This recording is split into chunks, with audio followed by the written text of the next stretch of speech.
heading into the long weekend, but there's some important things that you should know, especially if you plan on boating, a few safety tips if you're out on the water. And that's why we have Richard Baker with the Toronto Police Marine Unit to tell us a bit about it. So first and foremost, life vest. Life vest, very, very important. You got to make sure that you have one for every person on board your boat, and it has to be properly fitting. So if you have the kids, make sure that they have the ones that fit them, not the adult size. And for adults too, some of the stuff that you see we're wearing, you know, there's new technology out there, very comfortable, you can be wearing them all the time.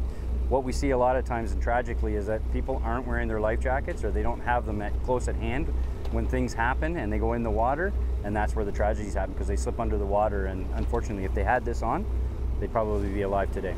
And the stats are alarming already for this year in Ontario. Yeah, we've had 54 drownings this year due to recreational, either swimming or boating. And a lot of that is because they're not wearing life jackets. Cold water immersion is very dangerous, and it's a very real threat here in Canada. There you go. Okay, so we have our life vests on, but if someone falls into the water and let's say that they're there for a long period of time, right? How do they keep warm? You know what, there's lots of things that you can do. You know what, you got to conserve energy. You lose heat 25 to 35 times faster in the water than you will on land. So get into a nice tucked position, call it the heat escape lessening position, or the HELP position, that's the acronym. Pull your knees into your chest, lean back, just kind of conserve your energy, because you want to keep the core warm. So when you have to get out of the water, you have that strength, you can get out, you can do something. Let somebody come to you and help you. They'll direct you. They'll throw you hopefully they have a buoyant heaving line, which is what we should be carrying. Again, make sure you have those on your boats this weekend. They should have all the proper reboarding devices, that type of thing, to get the people back into the boat.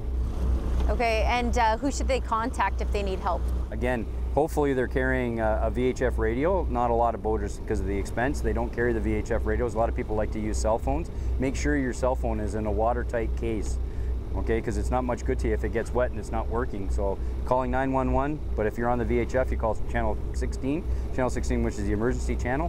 That'll get help coming. There's lots of marine units, fire, all the etc. out there that are there to help you.